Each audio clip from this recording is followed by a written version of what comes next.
Hi guys! Welcome back to my channel. This is Gtap TV.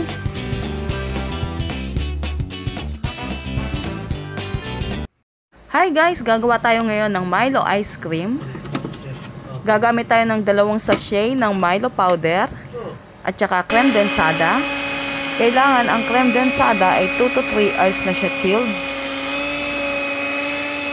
Gagamit tayo dito ng mixer.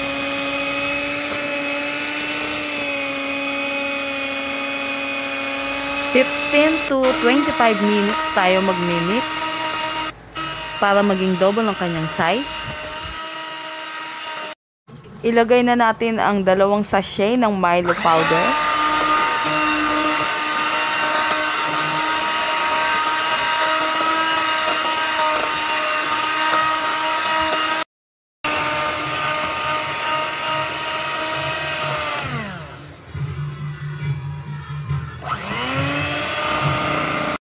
Ito na yung aking ice cream na ginawa. So, nilagyan ko na lang siya ng Milo sa ibabaw.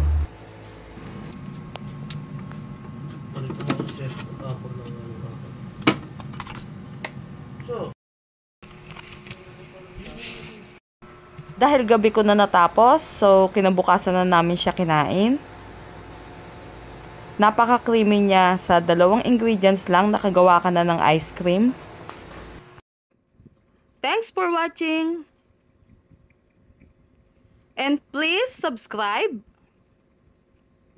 like, and click notification bell for my new videos. Bye for now!